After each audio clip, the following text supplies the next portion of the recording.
ಹಾಸನದ ಮಾಜಿ ಶಾಸಕ ಪ್ರೀತಂ ಗೌಡ ಅವರಿಗೆ ಈಗ ಸಂಕಷ್ಟ ಬಂದಿದೆ. ಶಾಸಕರಾಗಿದ್ದಾಗ ಆದಾಯ ಮೀರಿ ಆಸ್ತಿ ಗಳಿಕೆ ಆರೋಪಕ್ಕೆ ಸಂಬಂಧಪಟ್ಟಂತೆ ಇವರ ವಿರುದ್ಧ ತನಿಖೆಗೆ ಈಗ ಆದೇಶ ನೀಡಲಾಗಿದೆ. ಬೆಂಗಳೂರಿನ ಜನಪ್ರತಿನಿಧಿಗಳ ವಿಶೇಷ ಕೋರ್ಟ್ ಒಂದು ಆದೇಶವನ್ನ ಕೊಟ್ಟಿದೆ. ಸಂದೀಪ್ ಬಿಪಿ ಅನ್ನೋರು ಖಾಸಗಿ ದೂರನ್ನ ದಾಖಲು ಮಾಡಿದ್ರು. 2018-2023 ಚುನಾವಣಾ ಪ್ರಮಾಣ ಪತ್ರವನ್ನ ಉಲ್ಲೇಖಿಸಿ ಅವರು ದೂರನ್ನ ದಾಖಲು ಮಾಡಿದ್ರು. ಕುಟುಂಬದ ಆಸ್ತಿಯಲ್ಲಿ ಅವರು ಶಾಸಕರಾಗಿದ್ದಂತಹ ಅವಧಿಯಲ್ಲಿ ಭಾರಿ ಏರಿಕೆ ಕಂಡಿದೆ ಅಂತ ದೂರು ಕೊಟ್ಟಿದ್ರು. ಎಫ್ಐಆರ್ ದಾಖಲಿಸಿ ತನಿಖಾ ವರದಿಯನ್ನ ಸಲ್ಲಿಸೋಕೆ ಈಗ ಆದೇಶವನ್ನು ನೀಡಲಾಗಿದೆ. ಹಾಸನ ಲೋಕಾಯುಕ್ತ ಎಸ್ಪಿಗೆ ಜನಪ್ರತಿನಿಧಿಗಳ ವಿಶೇಷ ಕೋರ್ಟ್ ಈ ಆದೇಶವನ್ನ ನೀಡಿದೆ. ಆಸ್ತಿ ವಿವರ ಘೋಷಣೆ ಕುರಿತ ದೂರಿನ ತನಿಖೆಗೂ ಕೂಡ ಈಗ ಕೋರ್ಟ್ ಆದೇಶ ನೀಡಿದೆ. ಸೊ ಅಲ್ಲಿಗೆ ಮಾಜಿ ಶಾಸಕ ಪ್ರೀತಂ ಗೌಡ ಅವರಿಗೆ ಸಂಕಷ್ಟ ಬಂದೊದಗಿದೆ. ಅಕ್ರಮ ಆಸ್ತಿ ಗಳಿಕೆ ಅಥವಾ ಶಾಸಕರಾಗಿದ್ದಂತಹ ಸಂದರ್ಭದಲ್ಲಿ ಹೆಚ್ಚಿನ ಆಸ್ತಿಯನ್ನು ಗಳಿಸಿದ್ದಾರೆ ಅನ್ನುವಂಥ ಒಂದು ಆರೋಪ ಏನು ಮಾಡಲಾಗಿತ್ತು, ಅದಕ್ಕೆ ಸಂಬಂಧಪಟ್ಟಂತೆ ದೂರು ದಾಖಲಾಗಿತ್ತು. ಆದಾಯ ಮೀರಿದ ಆಸ್ತಿ ಗಳಿಕೆಯ ದೂರು ಮಾಜಿ ಶಾಸಕ ಪ್ರೀತಂ ಗೌಡ ಅವರ ವಿರುದ್ಧ ದಾಖಲಾಗಿತ್ತು. ಅದಕ್ಕೆ ಸಂಬಂಧಪಟ್ಟಂತೆ ಎಫ್ಐಆರ್ ಆಗಿದೆ.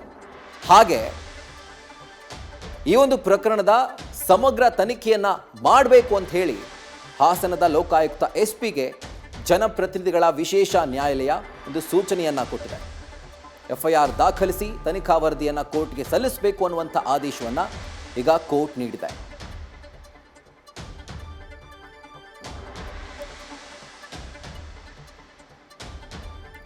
ಎರಡು 2018 ಅವಧಿಯಲ್ಲಿ ಪ್ರೀತಂ ಗೌಡ ಅವರು ಶಾಸಕರಾಗಿದ್ದರು. 2023 ಅವರು ಕಂಟೆಸ್ಟ್ ಮಾಡಿದ್ರು, ಆದರೆ ಸೋಲು ಕಂಡಿದ್ರು.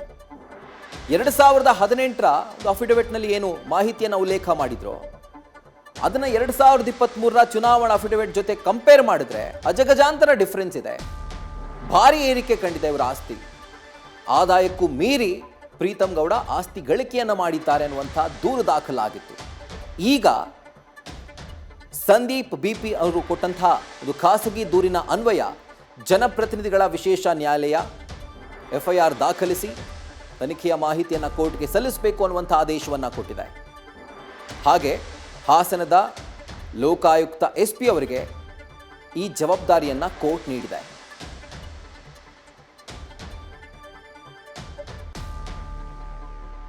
ಬಿಜೆಪಿಯ ಮಾಜಿ ಶಾಸಕ ಪ್ರೀತಂ ಗೌಡ ಅವರಿಗೆ ಈಗ ಸಂಕಷ್ಟ ಬಂದೊದಗಿದೆ. ಇದರ ಕುರಿತಂತೆ ಹೆಚ್ಚಿನ ಡೀಟೇಲ್ಸ್ ಅನ್ನು ನೀಡ್ತಾ ಹೋಗ್ತಾರೆ ನಮ್ಮ ಕ್ರೈಮ್ ಬ್ಯೂರೋ ಚೀಫ್ ಸಂದೇಶ್. ಈಗ ಲೈವ್ ನಲ್ಲಿ ಜಾಯಿನ್ ಆಗ್ತಿದ್ದಾರೆ. ಸಂದೇಶ್, ಏನಿದು ಪ್ರಕರಣ? ಎಷ್ಟು ಪ್ರಮಾಣದ ಆಸ್ತಿ ಗಳಿಕೆ ಅಥವಾ ಅವಧಿಗೂ ಮೀರಿದ ಆಸ್ತಿ ಎಷ್ಟು ಪ್ರಮಾಣದಲ್ಲಿ ಪತ್ತೆಯಾಗಿತ್ತು ಅಂಡ್ ಈ ಒಂದು ಕೇಸ್ಗೆ ಸಂಬಂಧಪಟ್ಟಂತೆ ಡೀಟೇಲ್ಸ್ ನೀಡೋ ಹಾಗಿದ್ರೆ?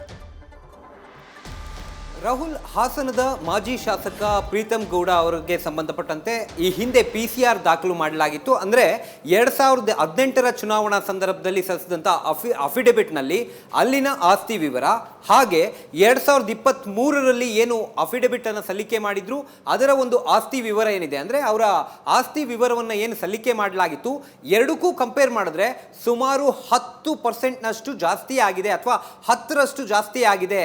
ಅಂದರೆ 2018 ಆಸ್ತಿಗೂ 2023 ಆಸ್ತಿಗೂ 10 ಪಟ್ಟಿನಷ್ಟು ಅವರ ಆಸ್ತಿ ಜಾಸ್ತಿ ಆಗಿದೆ ಅನ್ನೋ ಕಾರಣಕ್ಕಾಗಿ ಸಂದೀಪ್ ಬಿಪಿ ಅನ್ನೋರು 82ನೇ ವಿಶೇಷ ನ್ಯಾಯಾಲಯಕ್ಕೆ ಅಥವಾ ಜನಪ್ರತಿನಿಧಿಗಳ ವಿಶೇಷ ನ್ಯಾಯಾಲಯಕ್ಕೆ ಒಂದು ಖಾಸಗಿ ದೂರನ್ನು ಸಲ್ಲಿಕೆ ಮಾಡಿದ್ರು. ಅಂದರೆ PCR ಅನ್ನು ಸಲ್ಲಿಕೆ ಮಾಡಿದ್ರು.